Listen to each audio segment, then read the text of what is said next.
Correction de l'exercice 3 qui est tombé en centre étranger, jour 1, partie A. On commence avec la question 1, tu peux lire l'énoncé, déterminer la limite de la fonction f en moins 1.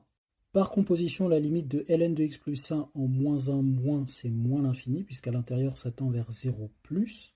Et par continuité, la limite de moins x carré sur 25 en moins 1, c'est égal à moins 1 sur 25. Et donc par produit et addition, on a que la limite de f, c'est moins l'infini en moins 1 plus. Check. 2. Montrer que pour tout x appartenant à l'intervalle moins 1 plus l'infini, on a que f' de x est égal à ceci. F est dérivable sur moins 1 plus l'infini d'après l'énoncé, donc pour tout x dans cet ensemble, on a que f' de x est égal à 4 sur x1 moins 2x sur 25. Pour rappel, la dérivée de ln de u, c'est u' sur u, donc la dérivée de u, ici x plus 1, c'est 1, 1 sur x plus 1, et j'ai le facteur 4, et x carré 2x, donc j'ai bien moins 2x sur 25. Puis je mets tout au même dénominateur, je multiplie cette fraction en haut et en bas par 25, celle-ci en haut et en bas par x plus 1, ce qui me donne ceci, je distribue, ce qui me donne bien ceci. Check. 3. Étudier les variations de la fonction f sur l'intervalle moins 1 plus l'infini, puis en déduire que la fonction f est strictement croissante sur l'intervalle de 6,5. Alors les potos, je sais pas ce qui leur est arrivé, ils ont craqué, ils nous ont sorti un polynôme de degré 2 avec des racines horribles. Quoi qu'il en soit, on trouvait 804 comme discriminant, et comme racine, en appliquant la formule, on trouvait ces deux valeurs-là, qui valaient environ ceci.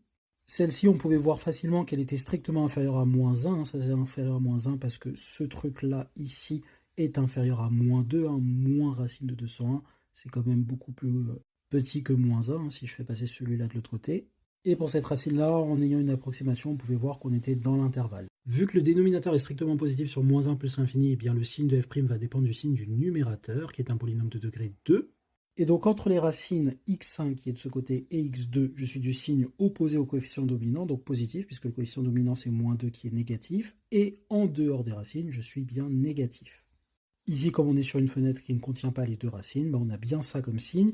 J'ai mis 2 et 6,5, parce que dans l'énoncé, on voulait faire apparaître les variations de f sur 2, 6,5. Je m'annule donc en x2, j'ai plus ici moins de ce côté-là, et donc j'en déduis les variations de f, qui font croissant puis décroissant.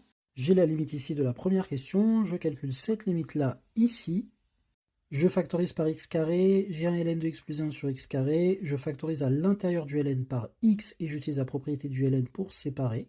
On est en plus l'infini, donc x est strictement positif, donc ok, c'est valide comme manipulation.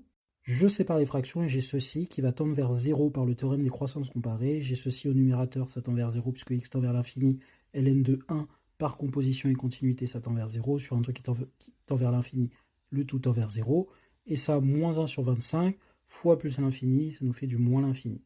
Et on a bien que f est strictement croissante sur 2, 6,5, puisque x1 est strictement inférieur à 2, qui est strictement inférieur à 6,5, qui est strictement inférieur à